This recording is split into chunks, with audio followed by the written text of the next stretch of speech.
welcome to this discussion. My name is Tamam Al-Audat. I am the Managing Director of the Global Health Center in the Graduate Institute of International and Development Studies. And today we're having a discussion about menstruation, about sharing experiences. The title says from Africa and Asia, but we actually are sharing wider experiences, including from here in Geneva, and from both lived experience and technical support experience. When we were discussing the event and hosting it, and the obvious person to moderate the event, and this is my caveat, was our colleague in the Global Health Center, Shireen Haidari, who's a lifelong academic and practitioner who worked on sexual and reproductive health. Unfortunately, she wasn't available. And I suggested that I'd moderate the discussion, particularly because I feel completely uncomfortable about moderating this discussion. I've been introduced to the topic beyond the vague knowledge most men have about menstruation a few years back, working in MSF headquarters in Amsterdam. And an activist on menstruation told us that we need to have an introduction as a medical department. I think medical people shouldn't need an introduction. And we entered a room where she has laid menstrual products and female hygiene products from around the world on a large table. And after having the awkward jokes and pretending that we're not uncomfortable, we realized that we really don't know much about the topic. I have worked in aid. We've known as long as you check the box of menstrual hygiene, then everything's okay. We don't need to ever think about it again. That day was different. It has made us ask questions more vigorously and ask to learn about it more. Yet, just a couple of days ago, I was telling a friend about the event, and she said, the problem with, even when you're engaged, is that you don't even know what you don't know about the topic. So in the spirit of trying to know at least some more and sharing experiences, both experiences of work and experiences of living with challenges that our society imposes on women and their and people who menstruate, and the efforts that are being done. We have a fantastic panel. And I'll do the introductions as we ask the questions. So our first question will be to our panelists on what brings you to this line of work, and all of you have been quite engaged. And I will start with Diane De Mendes, who is from Mumbai in India and has worked on the topic extensively. Diane has established an NGO, not-for-profit, an NGO in Mumbai called Red is the New Green, and has been quite active. She is now a master's student in the Graduate Institute in the interdisciplinary masters, and has been recognized repeatedly. And I will start with you, Diane. Yes. Tell us what brought you to the topic. Thank you. Before coming to the session, I was trying to find the word for period in French. And while searching online, I came across an article which said 50 code words to talk about menstruation. And it was a BuzzFeed article. 50 words which are used to not say the word period or menstruation openly in 2022. And these are 50 words which hide a word like menstruation because it's impure or considered dirty. When I first got my period back home in India, no one really had this discussion with me. However, I was born on the right side of the poverty line by no choice of mine, by no special thing I did. And because of that, I'm sitting here in Geneva having these experiences. But there are so many menstruators out there who don't have the same access like the people in this room, people online. And I think that's why we're here today to discuss it, to make sure that no one misses out an opportunity because of a normal body process like menstrual health. Je veux parler en français. Marie-Simon, Héloïse et moi, nous venons de 3 pays différents. Nous avons les apparences complètement différentes. Et toutefois, cela n'empêche pas le fait que nous saignons de même couleur, rouge. Aujourd'hui, c'est important de reconnaître les différences, mais aussi de célébrer les similarités de ces expériences de règles qui tellement impactent les personnes de nos pays. Merci. Thank you very much, Diane. I'll ask the same question to Marie-Simone. And you come from Zimbabwe and Senegal. Yes. Just that.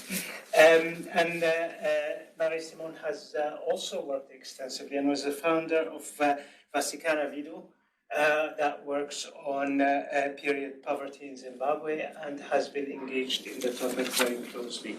Same question, Marie-Simone. Can you give us an idea about your way of having been engaged in the issue of menstruation? Yes, of course, and thank you for the introduction. I think for me, my introduction or kind of my entryway into this type of work is coming from just observing the need in my community. I'm from Zimbabwe, like you said, and it's this small landlocked country in southern Africa. We are snap bang in the middle of this rock, and I give you that geographical detail because that's meant that we are shielded from many of the climate-related issues or climate disasters. But in 2018, we had one of the worst cyclones, I think, for the first time in my lifetime, and I would say even my father's lifetime was also from there. And I think the thing that disasters like that really highlight, as is the case with any kind of disaster, whether climate-related or not, is firstly, it reminds us that we need to take care of our environment, but it also reminds us of those marginalized communities who are living under precarious conditions. And in the context of Zimbabwe, women really, their plight came to light after we experienced this very ravaging climate disaster. And so women found themselves as a result of kind of, on the one end, you've got the financial side of acquiring menstrual products in an agricultural-based economy that has been ravaged now by this climate issue, unable to kind of generate income to get these products. But on the other side, you've also got the physical barriers that are created by climate disasters. So I think those events really reminded me, and I think a lot of people, of the intersections between reproductive justice and climate justice. And so I think a lot of my work is really trying to honor that intersection and create sustainable solutions that include women and their voices and their experiences into what we envision in menstrual health for the future. Thank you very much, Marie-Simone. And just to highlight some of the issues that are already emerging, you talked about the right side of the poverty line, Diane, and obviously this is an issue of gender, but also an issue of class and poverty and access to. It is, Marie-Simone, you talk about emergencies, and today we're having this conversation when in the past 10 days, 1.5 million people have been displaced and crossed borders, and many of them, and this topic hasn't yet dominated the issue of menstruation and the needs, the particular needs, and people who are more made more vulnerable and more victimized by such displacement hasn't been mentioned in my obsessive following up of the emergency a single time yet. So there is a long-term protracted effect of living conditions. There is an additional element with climate crisis, but also with conflicts and social turmoil. The addition we have had to this session, as I mentioned in adjusting the title, is that we're also talking about Geneva. And I think this is important because one of the things that we need to avoid when talking about people who get regularly discriminated against or marginalized or do not access the justice, as you mentioned the word several times, Marie-Simone, is to not enforce the assumption that this is a particular issue of countries of the global south, that this is not something that is entirely avoided and resolved everywhere else. And to talk about that, Eloise Roman, who's an alumna of the Graduate Institute and who has worked for quite a while for the City of Geneva, in Agenda 20 de Ville Durable and works on gender equality and gender discrimination issues. Has joined us. Thank you as well. And I will ask you the same question. And let me first thank you for the organization of this event and the invitation also. And I'm very glad to come back to the Graduate Institute. I used to study here a long time ago, and I'm really very, very happy to see the young generation of students that are so feminist and committed, such as you. It makes me really want to come back and study again. So I'm in charge of gender equality for the City of Geneva, and so the city has a gender equality policy for quite a few years, where we are trying to address those issues of gender equality at the local level, and also to take into account the multiple forms of discriminations that can intersect. So we are also working with my colleagues on issues of racism and LGBTIQ rights. And we develop a project at the local level on those issues. It can be a raising awareness project, but it can also be supporting local organizations and also work with the other units of the City of Geneva to mainstream gender into all the public policies of the city and make sure that those policies are at least non-discriminatory and at best that they are really used as and can be used as to promote gender equality also. And I'm in charge of this project that has come recently into the political agenda, and that is called Stop Menstrual Precarity. And it's a project that has started last year, and it follows a motion or a proposal that was filed in the local parliament. And the context is that the following, since 2 years, 1 year, there has been this movement in the French-speaking part of Switzerland in general, but also a little bit in the Swiss German part, a little bit less, but it really has come really strongly in the French-speaking part of Switzerland, where motions have been filed in a lot of different parliaments at the local level, asking what was going on with access to menstrual products. And following the motion that was filed in the Geneva, in the City of Geneva Municipal Council, we have decided to take that topic and to propose a project at the local level to work on this issue and try to bring it in the political agenda and integrate it in the public policy of the city. So that's why I have become to be in charge of these projects and that we have started to address the issue.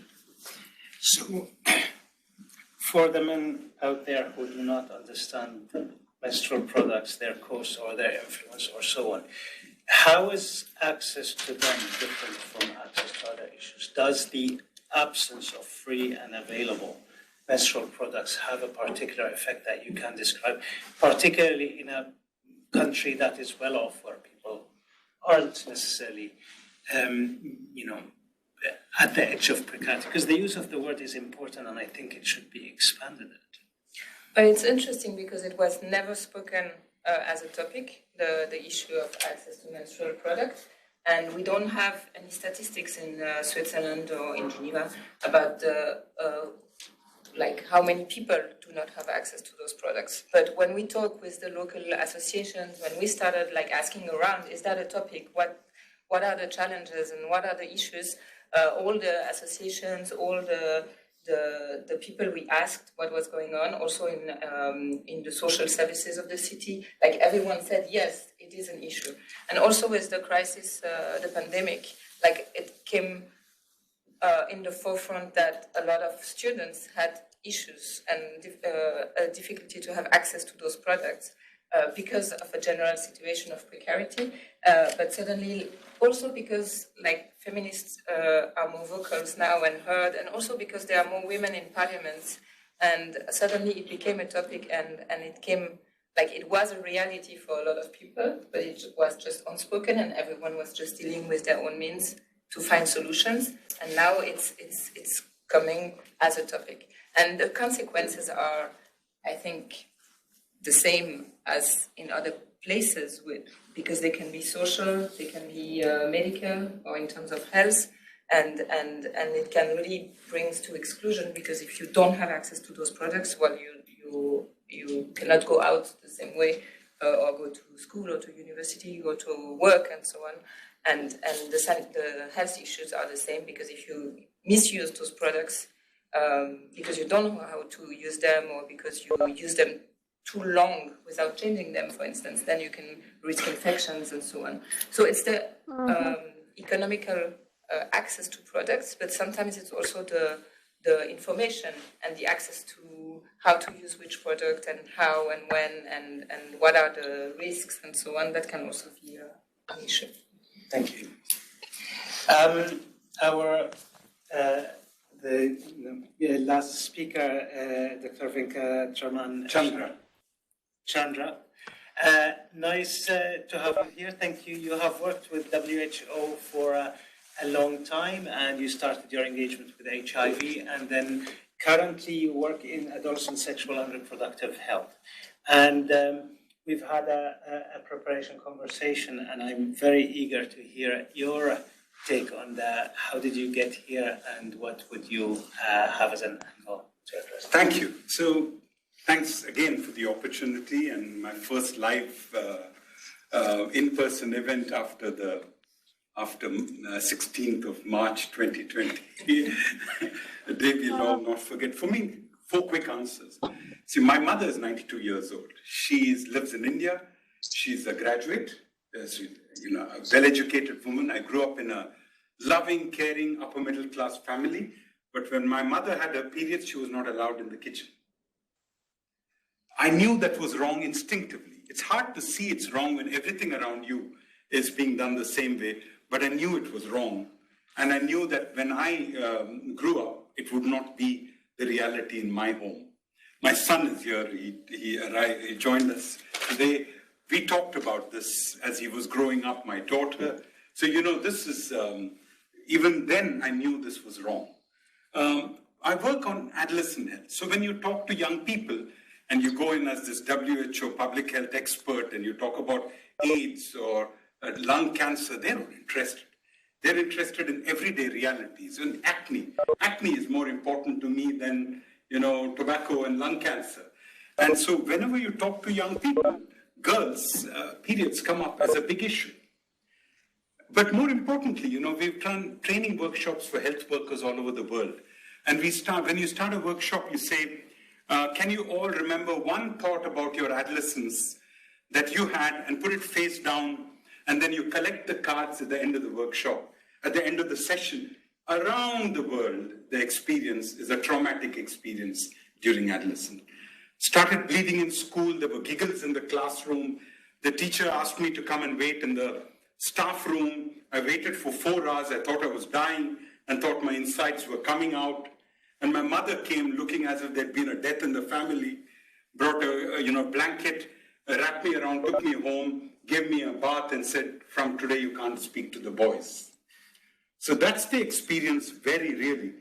And we talk about all this, and we talk about WHO. WHO is not a menstruation-friendly place too. If you're a woman expert coming into WHO and you want a menstrual product, you ask another woman who's there, and there's a whispering campaign, where can we get something? We've now made it a menstruation-friendly place. So it's a problem everywhere.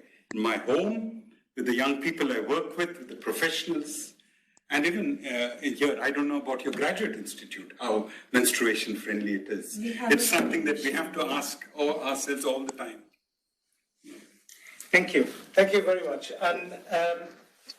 And what's interesting is, in my experience, so we've come across a few keywords that passed through the answers. Some of them include poverty and justice, and feminism and emergency and rights and so on. Me coming from a health background, there is a constant effort to strip issues of their relation to politics, justice, or rights, and call them health problems. So termination of pregnancy on demand has been an issue that has been addressed by humanitarian organizations, well or badly. but never as a right. In my experience, we've always talked about it as safe and as a health issue. Yet we took policies that are more radical than almost any other. So even when there's a good intention, the health world has tried to avoid, like add this sort of veneer of technicality to issues so we don't have to discuss them as rights. And the discussion here cannot avoid any of those because we're talking about their relation. Eloise, you talked about their relation to work well on racism and LGBTQ issues. We've talked about poverty, about access, and so on. So, accepting a priori from my narrow health-related worldview that this is beyond technicalizing it. What are the changes that we have to haggle with on a policy matter? And I intentionally want to ask that question this way because I don't want us to fall into the trap of when we talk about issue, we ask only about lived experience. You know, usually people from the South, people of color, women, anyone who is marginalized, they are asked as informant. And here I'm asking you as experts and I'm asking you about policy. So what challenges are we facing? And that question after we will ask about what policy recommendations you have. Doesn't exclude talking about your particular experience, but you're not here only for that, you're here for your policy position. Let me start with Marie-Simon this time, please. Yeah, so I think in terms of the challenges that we're facing based off of my experience in Zimbabwe is in line with kind of the conversation around justice and rights, is there's also this heavy purity culture that's being placed on women, and that has an impact on their reproductive freedoms. So in a lot of these scenarios, their period poverty is exacerbated by this idea that women are only valuable as a result of their reproductive potential and their ability to kind of maintain that purity. And so the products that are being marketed or are made available for women in many ways are not factoring in what actually works for them and what's the most feasible for them. So when we started Vaskana Radio, we did research for about a year where we had journaling and we had interviews and things like that. And we found that the menstrual cup is probably one of the best solutions just because, you know, if you're having to commute to different places, it's much easier. It's very easy to keep clean. You don't need a lot of water to keep it clean as well in between uses and things like that. But a lot of these women did not have access to that product because there was this idea that if you're using an intravaginal sanitary product, you are jeopardizing a woman's reproductive potential or her purity and therefore her position in a society. And so I think there's a lot of those issues that come about when it comes to the solutions around reproductive health for women. The agency over their bodies is not being given to them. So I think then to go in line with policy recommendations, I do think we need to listen to menstruators a lot more. And it's not just a matter of involving them in the conversation, but I also think we need to empower them by also conjunctly having programs that are allowing them to actually have a voice. Because you find that if you cannot access, menstrual products, you can't go to school, you can't necessarily go to the market to sell your goods during that week, you can't attend certain events. And socially, what that does to you is it isolates you and makes you believe, okay, I actually can't have a say, because this idea that you can't get menstrual products is in many ways hammering the projection that you are a second class and people outside of you get to decide what access is to resources you have. So I think there also needs to be policy that looks at education for women, that looks at economic activities for women and supporting them in their ability to do that, because we can address period poverty and we can give them these products and we can say, okay, now speak and tell us what you need. But if you do not inherently believe that you have a right to say something or a right to participate in civil society, then we're continuously going to have these policies that lack the voice of women and lack their agency, more importantly. Thank you. Diane, would you like to? Yes. So I think building off Marie-Simon, I think there's a lot which happens where currently menstruators are not given center focus. And if you notice, both of us use words like menstruator, because it boils down to language. When we talk about something like menstruation, a very common usage is menstrual hygiene. And subliminally, that sends a message that this is not a hygienic topic. It works with language. So menstrual health Even the word menstruator, it's not women who menstruate. There are so many people who are non-binary from the transgender community who get left out of these very crucial discussions, and accessibility, like Mahi Simon discussed, is something which misses out. It could include something as small as having dustbins in the men's bathroom.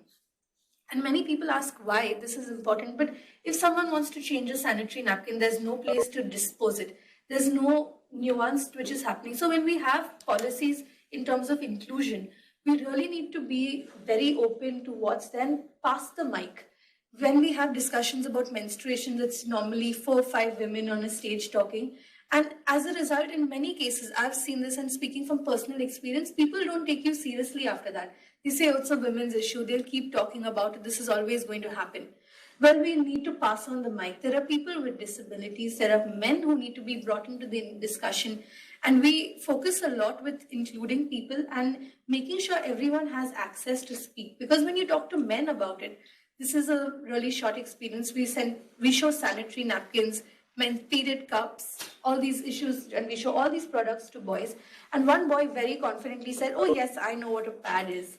And I was like, yes, this is really good.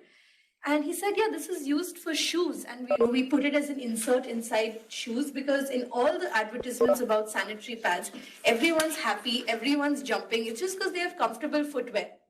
And that's when you realize there's such a large gap in the information. So I really want to bring in the aspect of inclusion. And with the pandemic, in my country, when the country went into lockdown for the first time, sanitary napkins were not listed as an essential item to produce.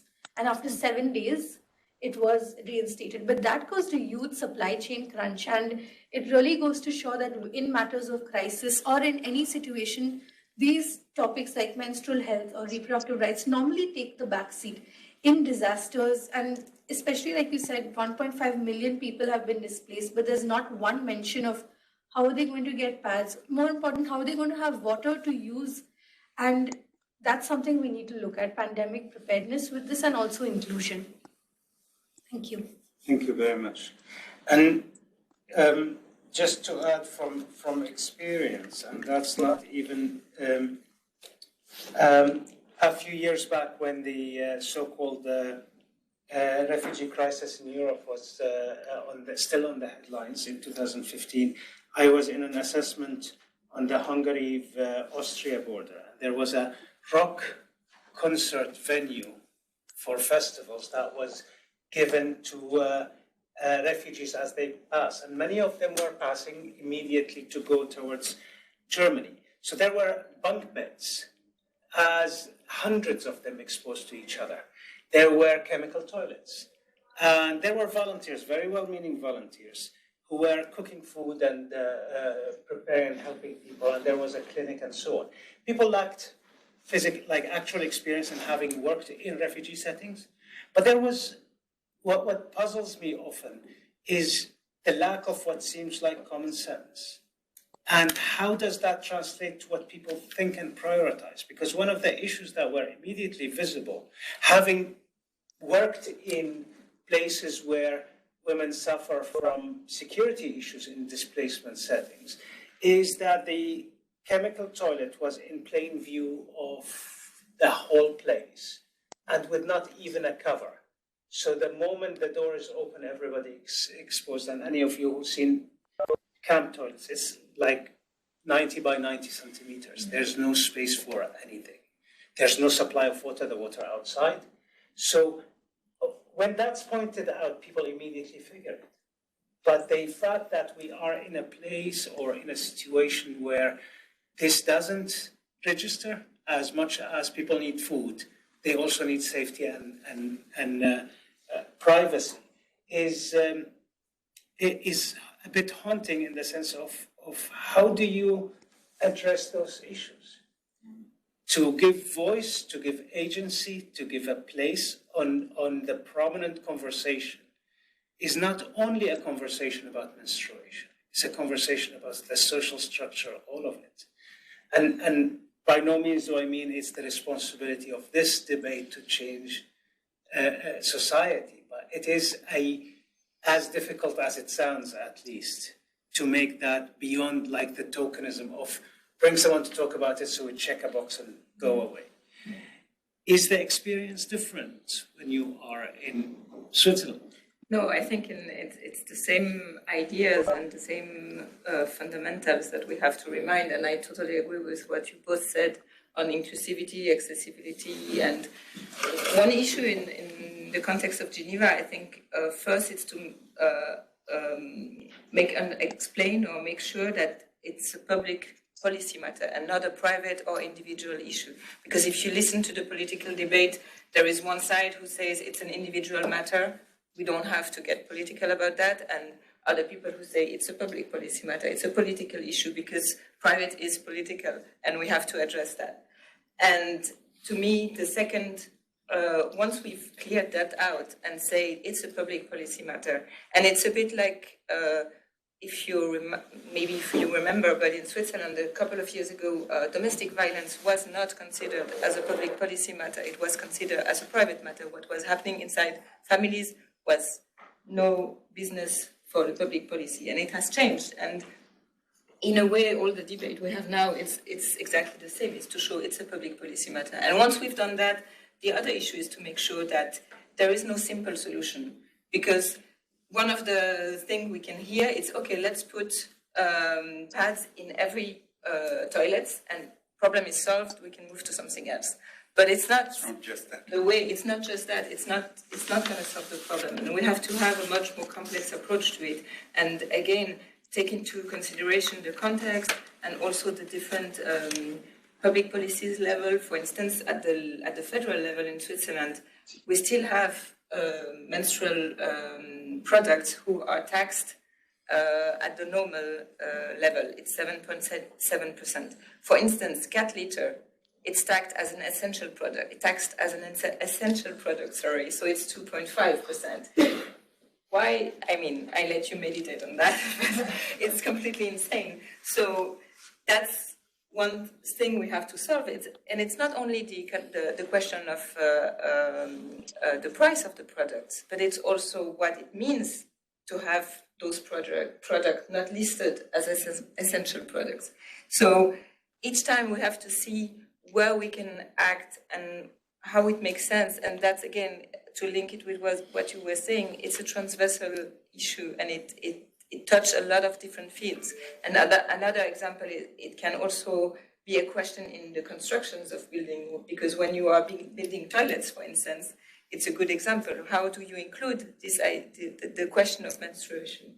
You were saying, like, it's not only women who have their menstruations, so where do you put those products? And also when you build toilets, if you have like a cabin and that is separate from lavabo, sorry, The sink and the tap. from the sink, and what do you do when you are using like a cup, for instance? Yeah, and if you do like universal toilets and not with no separations anymore, how do you like wash your cup and use it again when you have to share your toilets, for instance? Yeah. So those are very basic questions, but it comes into account, and so you have to see. That's where like mainstreaming gender becomes interesting, because you have to take it into account in every aspect of the question. And of course, the taboo and raising awareness, education, and so on is very important as well. So I think we have the same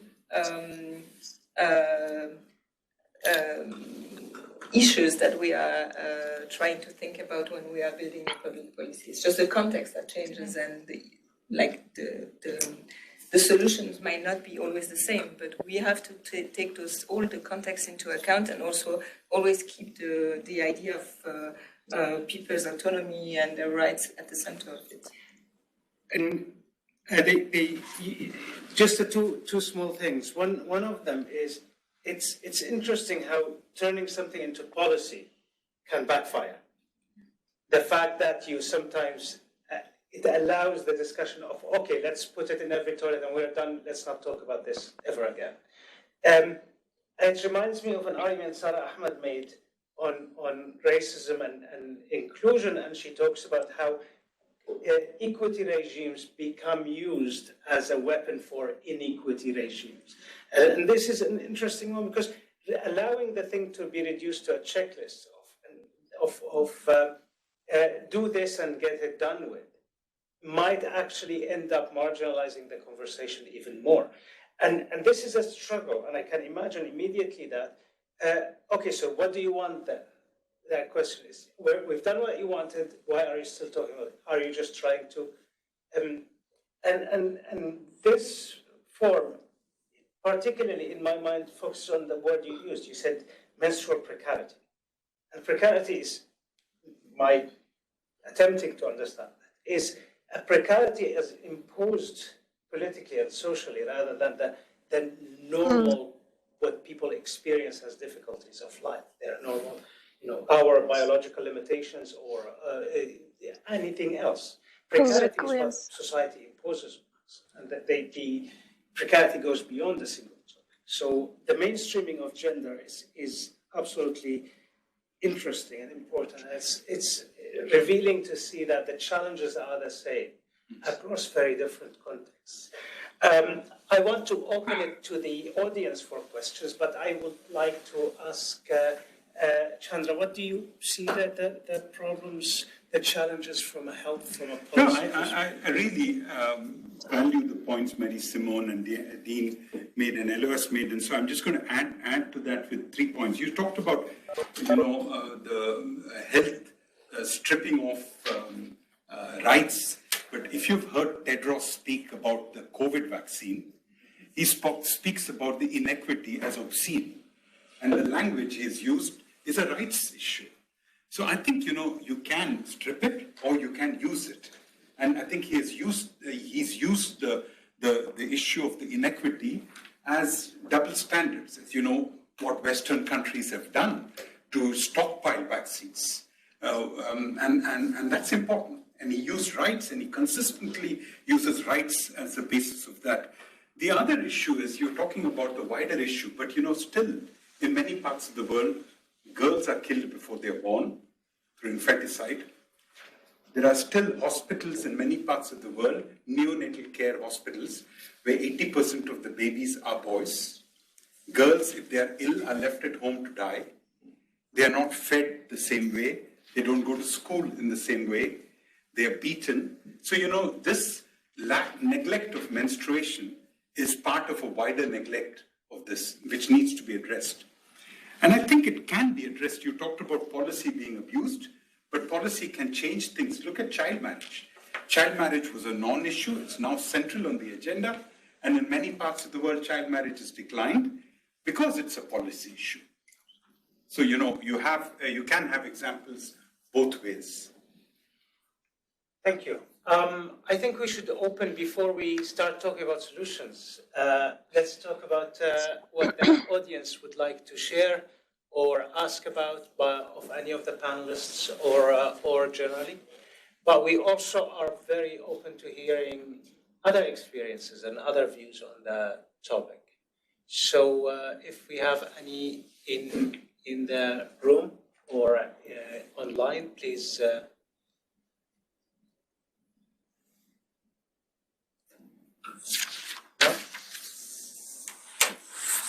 There's a question here. Yes. Yeah, it's first of all, thank you so much. This is a very interesting conversation, and I'm from India, so I can best relate to that experience growing up in this sense. But I think one thing I personally struggle with a lot, and I'd love to hear your opinions on this, is when we're discussing topics, especially on the side of stigma and culture, because I agree, the access and human rights, all of that is non-negotiable. But on this side, I always see it almost as two narratives emerging. One of the more Western-led aid world, which is telling us that there's a certain way to do things, and that's how it must be trickled down and so on.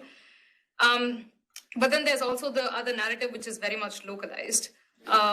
So I'm sort of wondering if are these two constantly in tussle with each other when it comes to this specific issue, or is there a way that we can still have the conversation about menstruation in a culturally respectable way while still acknowledging that there are certain aspects of the culture which are very problematic, but also not making it look like some kind of imposition of a normative or a value system judgment on top of that. And I say that as someone who's very critical of some of these practices from back home, but also not wanting that to be a reason for culture bashing. So, yeah. Great question. If I can take that and then Please. can all pass it on. I really relate with that a lot because when we started talking, when I started with my work discussing menstruation, we started with very simple things, just getting people used to saying words like uterus and vagina.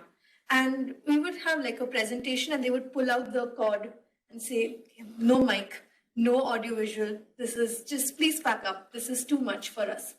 And it was just using words like this, which was really threatening. And in the start, we faced a lot of resistance because people were like, why do you need to do these sessions?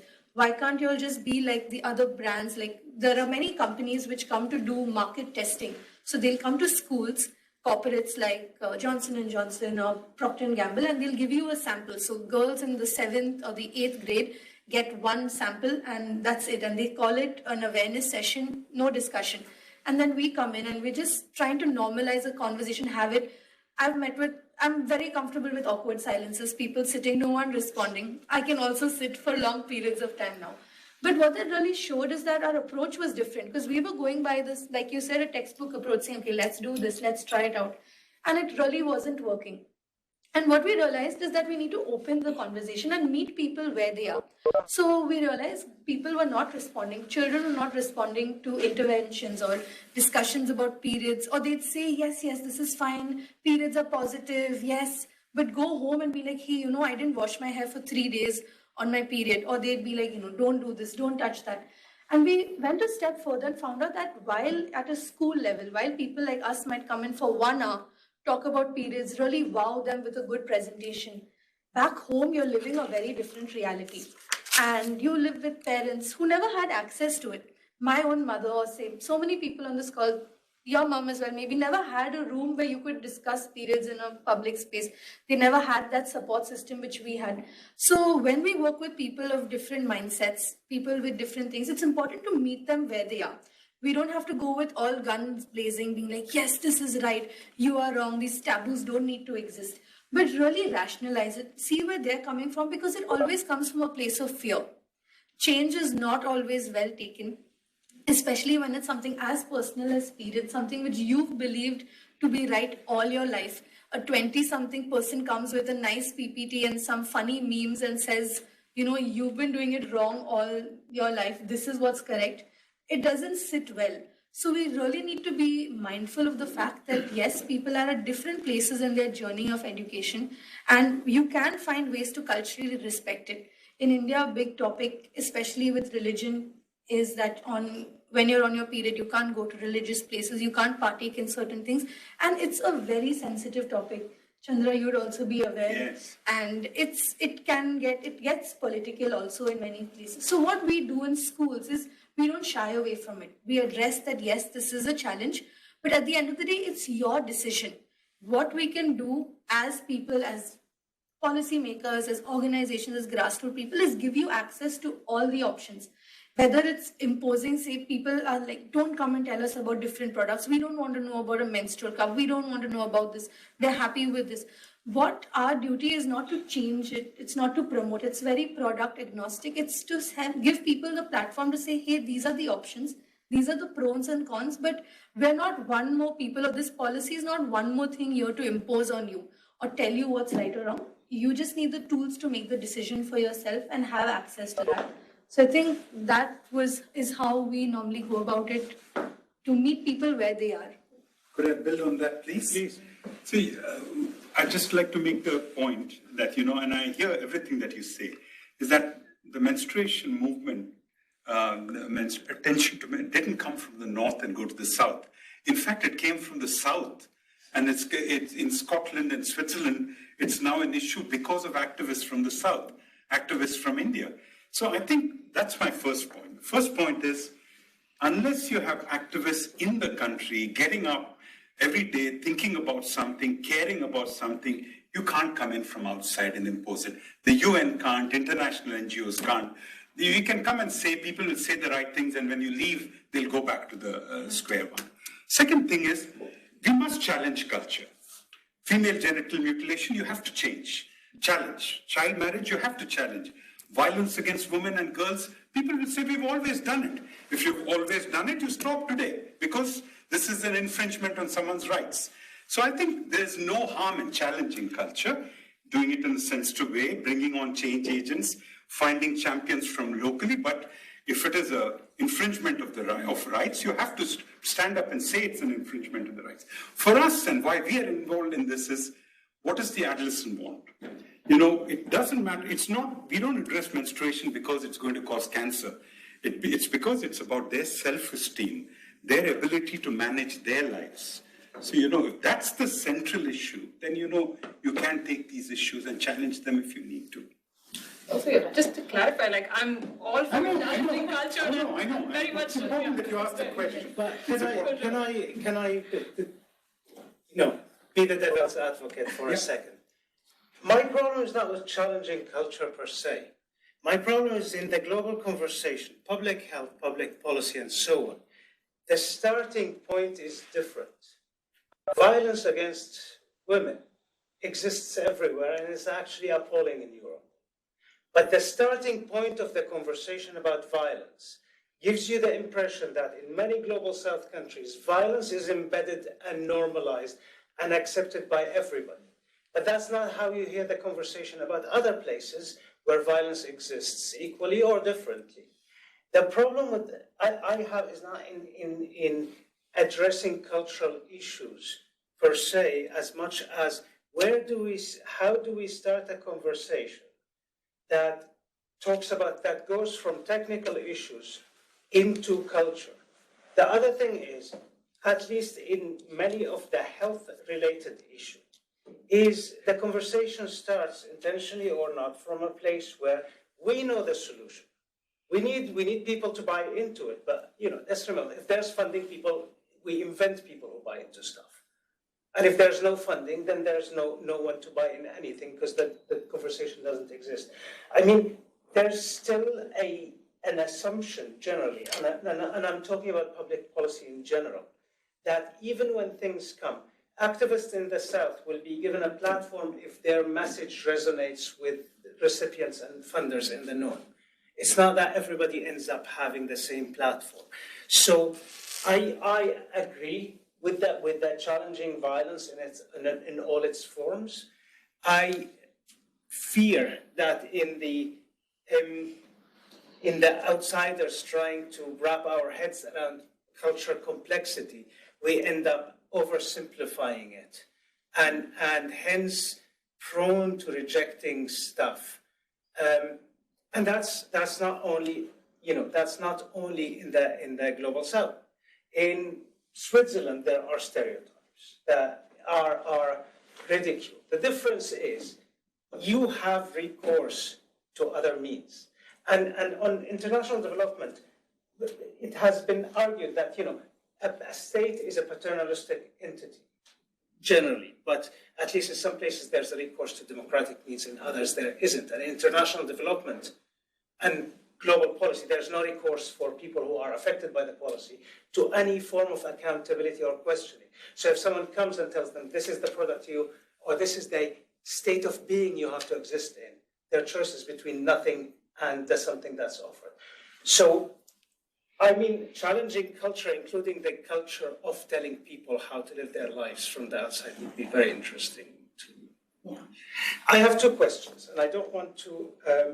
So we have from Dina, Dina Karpelani is asking, can we address how it isn't just women who menstruate, trans, non-binary, and intersex people who may not identify as women use menstrual products, often even places that have stock menstrual products restrict access to women's toilets, denying these subgroups of people who menstruate access. Now, this came in the conversation. I want to ask if you have a further one, given that in most places, if there is a stigma on gender issues, there's a multiplication of stigmas on people who are trans or non-binary or non-conforming in gender. Can you please, if anyone is interested in noting that? Yes, please. So I think Diane rightfully mentioned, that it's not just women who menstruate. That's why we kind of use the word menstruators. But I think what often happens with menstrual health discourse and kind of queer theory in that discourse is they operate in silos. And I really think the two of them could actually learn from each other. You look at the example of kind of menstrual health issues that women, quote unquote, face. And the research that exists is really, it leaves you yearning for more. Because a lot of the times when people are talking about menstrual health, the thing that they want to prioritize is, will a woman be able to have a child and propagate kind of, the future generation, so on and so forth, and kind of isolates her abilities and her very real health issues with just this ability to have a child. But what's coming up kind of with the discourse around queer theory and queer menstruators is that when you remove that reproductive potential, and it's no longer we need to preserve it, the solutions that are coming up or the research that's being done or the challenges that they're vocalizing are being taken more from the perspective of this is a health issue, as opposed to can we preserve your reproductive potential, and then whatever health issue, we just kind of treat the symptoms and don't address the actual problem. So I think it's really important to bring together those theories because we can learn from both of them, because I think what queer discourse allows us is to remove gender in many ways from the conversation around menstruation, which I think is quite important in devising solutions that look at menstrual health, as opposed to this very gendered thing that is relegated to women and the ability to have children. And so I think it's very important in that regard, but also I think just generally to, in a lot of countries, I think in the global south, a lot of the times we say women have period poverty and things like that, but there is a large demographic of queer people in those countries that are already kind of marginalized, even more so, and they're often being ignored. So I think we have to be intersectional about our activism around menstrual health discourse. And my addition to that would be countries like India, Kenya, Philippines are now putting in place large national programs to address menstrual health. Kenya's president has made a commitment to this, for instance. Large indigenously funded programs, not donor funded. But these areas are not touched on. The menstruation and outside in the non-binary domain. And, what we've done is learn from the frontline NGOs and their experiences of how they've normalized the issue, how they've demonstrated its feasibility, and slowly then to embrace and incorporate this into programs. So I think national programs now are far from this discourse in Indian government policy or Kenyan government policy, but NGOs have shown the way to all these issues. But I think one of the things it begins with is comprehensive sexuality education. You begin with education, you start this understanding, and you start this early, and then these issues can be brought on board. So I think this is a journey. Peut-être pour rajouter un exemple du côté de la ville de Genève, je vais le dire en français, je serai plus précise sur les mots que j'utilise, mais dans le projet qu'on a développé, qui est un projet encore pilote, mais d'installation d'une 50aine de distributeurs dans une 30aine de lieux municipaux, en lien avec la jeunesse, la grande précarité et puis le grand public, on a fait attention à intégrer aussi des associations LGBTIQ+, dans la démarche pour que ces publics-là soient aussi inclus dans le projet. On a travaillé et échangé avec les associations sur l'inclusivité des supports qu'on utilise et on essaye aussi de parler de personnes menstruées et pas de femmes pour essayer d'être plus inclusif. Ce qui est intéressant, c'est que quand on présente le projet à d'autres structures ou personnes, ou même quand on va présenter au conseil municipal ou à des politiques, on utilise ce langage-là, ce qui suscite en général beaucoup de questions, parce que je crois qu'il reste quand même un décalage énorme entre ce que les milieux concernés, militants, engagés, produisent comme élément de langage et comme réflexion sur l'inclusivité, et le grand public, et y compris même les politiques dans certaines sphères politiques. Et du coup, ça permet de répondre aussi aux questions. On a souvent des gens étonnés qui nous disent « mais pourquoi vous parlez de personnes menstruées et pas de femmes ?» et du coup, ça permet d'engager la discussion. Mais voilà, c'est aussi cette attention de prendre en compte ces enjeux-là de manière croisée. I'd just like to add a last point to Dina's question. Whenever we talk about including more people in the discussion, the work people have to do, the work trans people have done for, getting more awareness about that it's just not women who menstruate, it's often not funded. They do so much work and they don't get appropriate funds. We are not looking at the right organization. So I think when we talk about being inclusive, when we talk about being intersectional in our approach, we also need to support these activists, these people who are, say, leading the groundwork for big organizations or national programs to then, come back on. Credit needed where credit is due, I would say. Thank you. Do we have any other questions? Yes. Yes, thank you. This is super interesting.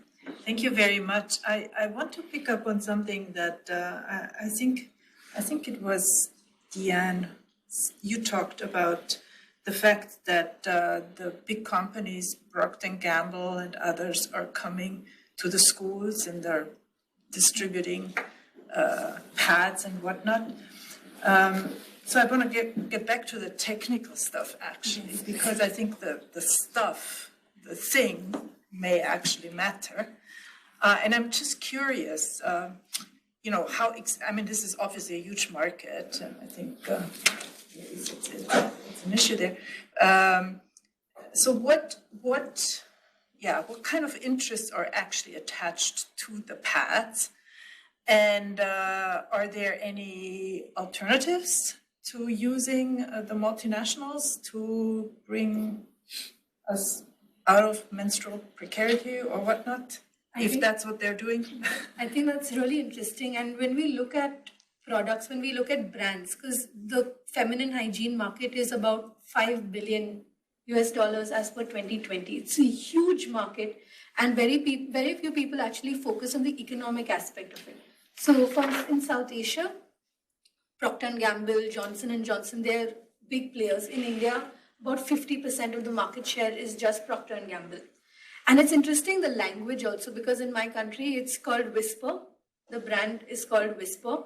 But over here, same product, it's called Always. And it's really subtle, but these things drive home the fact that, yes, this can't be spoken openly, but in another developed country, it's called Always. Same packaging. Should have bought some samples, but it's interesting to see how these brands play on taboos, play on this. And like you said, how can we utilize them for good? PR campaigns. So Procter & Gamble did a campaign called Touch the Pickle, because in India, if the belief is that if you touch a pickle on your period, the pickle gets spoiled. And it's considered like the highest crime if you do that. So girls, if they're on their period, they're just forbidden to have the pickle. So this campaign, which I hugely successful. This, I would really give this brand credit for this, because they did a campaign where it just showed a girl on her period eating something, picking it up. And for someone, say, in a small village who doesn't have access to a lot of things, seeing something like this is hugely changing, because it just normalizes the fact that, okay, if they can do it on the advertisement, I can do it too. So brands can be very helpful, but also brands have an agenda, which is profit. And people are the way they get this profit. So rather than investing in products which would be biodegradable or other things, here we're looking at pushing it. Sanitary napkins, disposable sanitary napkins are not new in India. They only got popular when India economically was liberalized in the 1990s. Chandra's mum, my mum, so many, South Asians here would have used cloth pads. And while now cloth pads, like my Simone does so much work with reusables, it's hugely successful. It's very good if you use reusable products. But Indians were using it so many years back, and that time it was considered dirty. We've had reports saying, oh, they use rags, they use cloths, but actually those are very good methods. And much better than some of the substandard products that are marketed. And, she talked about different names. The same product sold here and sold in Kenya is very different. So, you have substandard products sold by the same company in low-income countries, with no standardization. There's also no standardization to products that women put in their bodies or menstruators put in their bodies. And that's the big problem as well. Yeah. Can I say something about the reusable products? Because the reusable products need to be clean. Is that not a burden added on women who are already burdened by the exclusion? And then it's not like their husbands are going to clean that. Yeah. That would be another world then.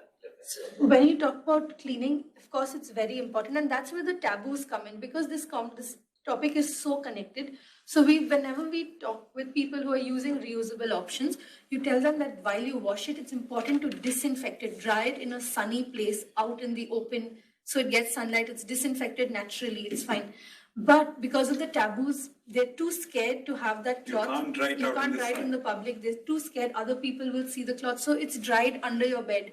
It's dried in a damp place. And that causes so many problems. It starts with an infection, but it causes life-threatening challenges. So that's it's a very nuanced discussion, and especially like Maya Simone, I'll pass it on to you, especially with the cup also. There are many pros and cons to it from a reusable option. Heloise has a point. Pour rebondir là-dessus, mais juste avant, donc en Europe ou en Suisse, c'est pas les cornichons, c'est la mayonnaise qui tourne quand on a ses règles. Juste pour dire que les mythes et les représentations perdurent un peu partout. Ce qui est intéressant, c'est de montrer sur la question des produits réutilisables, de nouveau, qu'il n'y a pas une seule solution pour tout le monde de la même manière.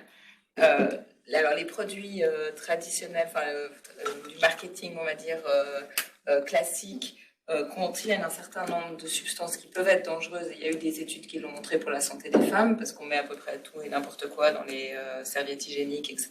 Ça, c'est un premier enjeu. L'enjeu environnemental, c'en est un autre, puisque il y a la question de l'impact écologique des produits menstruels. Pour autant, il ne faut pas que ça devienne la responsabilité des femmes de porter les conséquences de la crise environnementale sur leurs seules épaules, parce que c'est pas ça l'enjeu. Du coup, c'est de voir comment est-ce que finalement les femmes, les personnes menstruées peuvent, à différents moments de leur vie, utiliser différents types de produits en fonction des circonstances dans lesquelles elles vivent. On va pas mettre les mêmes produits si on est une jeune femme très jeune, ou si on fait du sport, ou si...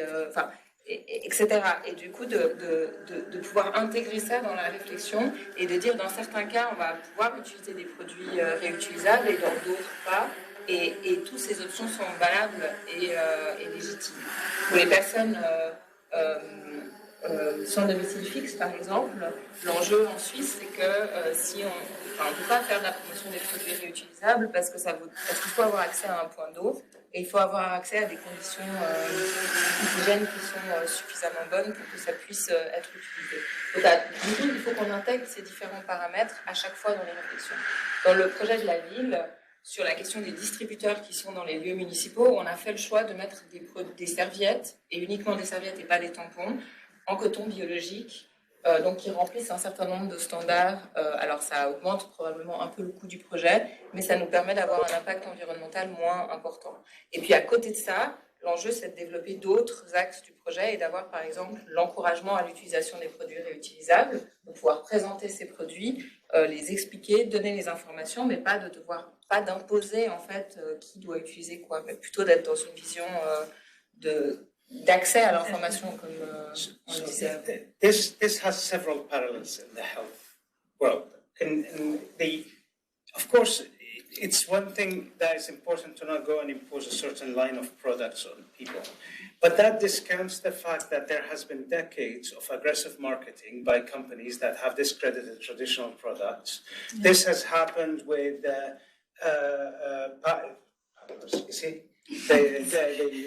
diapers for children, where it was absolutely normal and practice to use replaceable ones, and then quite aggressively marketed as, this is how you're sophisticated and cultured rather than, dirty and so on. The multiple products, and decades later, it's not that people still have the habit as well. It's not like, so there have been discussions about reintroduction of cultural and health-related habits, but that doesn't happen on its own. So we're in that trap where, But it happens. Like 10 years ago, nobody in Switzerland was talking about reusable products, but today the young generation are using them a lot. When I had with my mom the first conversation about a cup, or reusable culotte or pads and so on, she looked at me and she was like, "But why?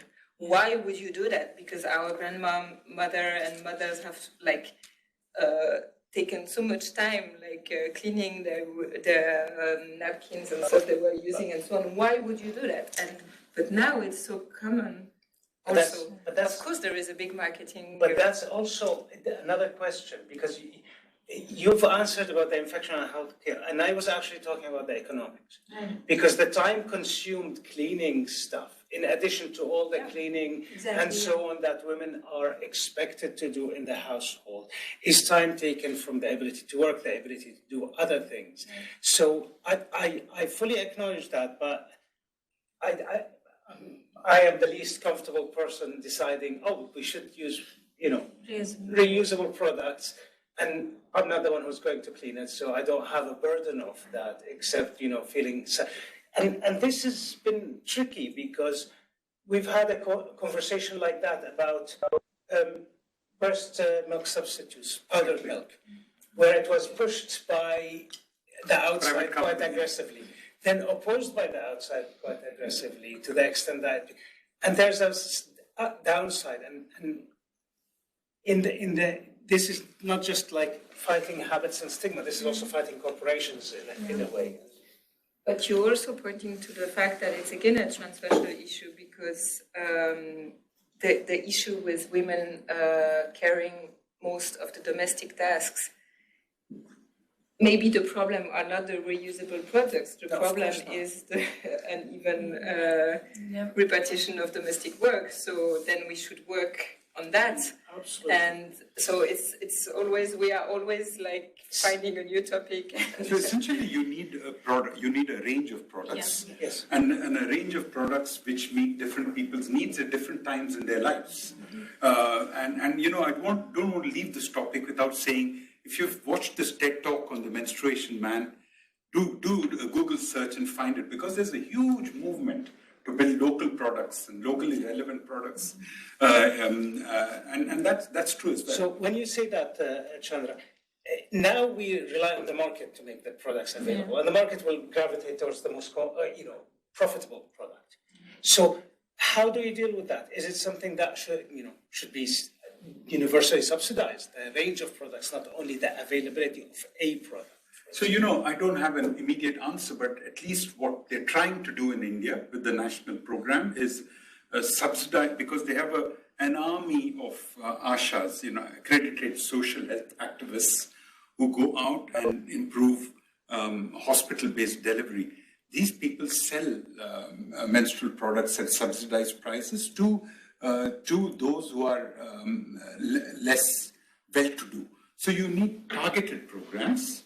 And of course, you're right. If you use the commercial sector only, they will have their own objectives. And like Dean says, you use them where it meets your needs, but you need alternative systems. We've seen with COVID that government is important. Government safety net, government mechanisms are important to deliver.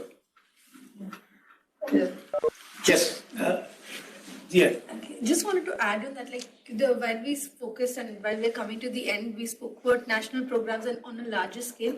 We also need to be mindful that at the end of the day, the person who is menstruating remains key focus.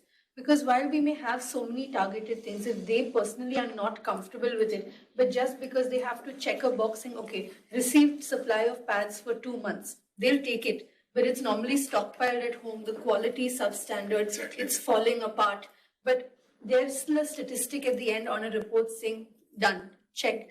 But it often is not the case. So follow-up, monitoring and evaluation, and putting the focus on making sure these menstrual health interventions, waste management interventions work, I think is very important when we talk on a larger scale as well. Eloise, Yeah, I just wanted to add that some cities have done subsidies for reusable products, such as the city of Montreal, when they're giving a subsidy for a part of the total cost of the purchase. And that's one kind of initiative that is interesting in order to facilitate the access to a reusable product, because it has a cost. Like it's an investment at the beginning compared to produit jetable, because you have to there is an entry cost that is higher. So if you subsidize that, maybe you can promote like those products and facilitate their access. I have to say something. The last 10 minutes we've been talking about products. And products are important, but what we stress is girls and other menstruators need to grow up in a place where menstruation is normal and is looked as healthy and as a normal part of life. Second is you need to be educated early before the periods start. Often you don't. Thirdly, you need to be treated, you need water, you need soap, you need a safe place, you need a toilet. Fourth is you need care, medical care, with a competent and a caring health worker when you need help, when you have menstrual health problems. And men and boys are important parts of the solution. So the problem with menstrual health is you quickly go into products, and products is only one small part of the whole issue.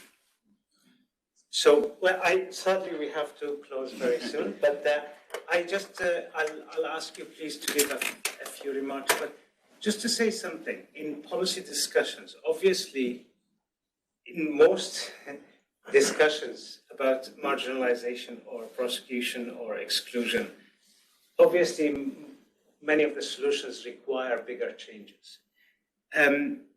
And obviously people gravitate towards a tangible solution, because it's one thing to go all of us with a fuzzy feeling of, solidarity and then people still don't have access.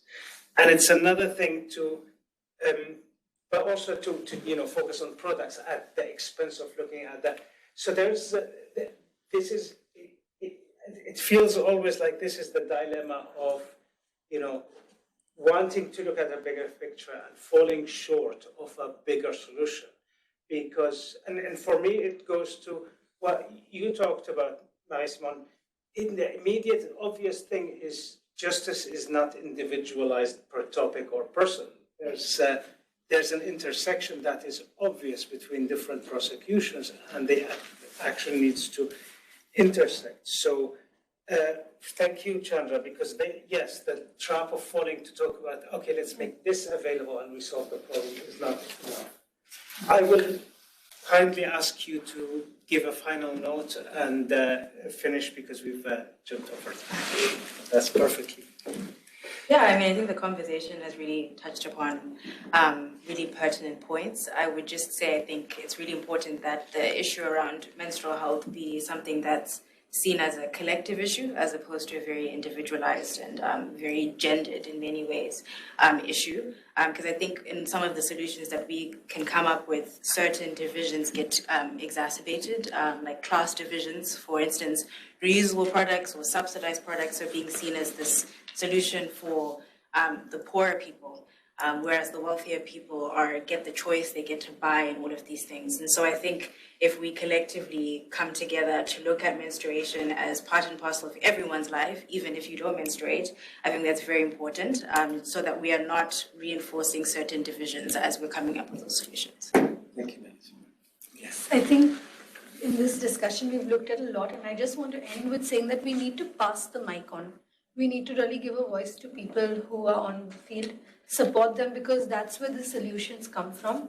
And it's inclusivity. We need to bring everyone to the table, especially when we talk about it. En français, je juste veux continuer.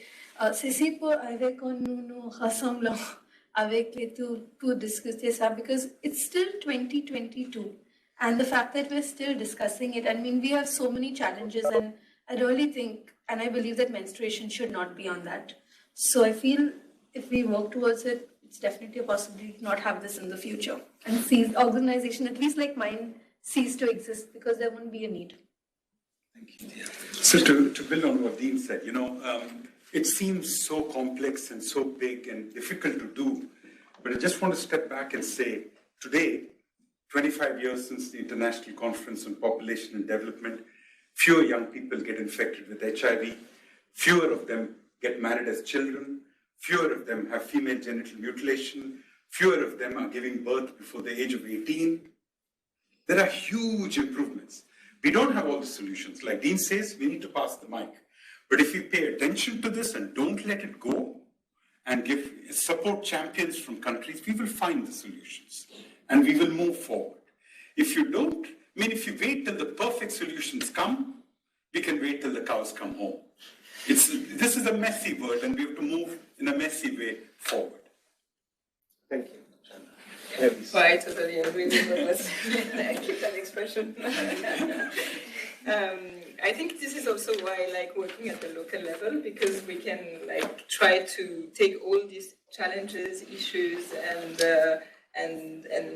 what is at stake and what we said today, and try to put them into concrete projects and develop projects. And of course, it's going to be imperfect, because at some point you have to make a decision and to try to do something and build up, and that's project management as well, you know.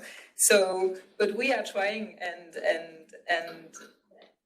and there are going to be various projects, and it's not always going to be with the same goals, but that still we are working on it and starting to collect experiences and share also good practices with other cities that are doing projects, and with other people, and launching a conversation. And this is also what we are trying to do with this event, and also with the Gender Equality Week that has started on Friday and will last until the 14th of March in Geneva, where we are having a lot of different conferences, workshops on the issues of menstruations, but also more generally on the taboos around bodies and gender issues. And we published this bibliography with a lot of references that are in the municipal library on the issues, and that's a way of also raising awareness and launching the conversation. And passing the mic. And you could see seman-egalite.ch for more details on the the Gender Equality Week. I will very much thank you for today. It was a lovely conversation.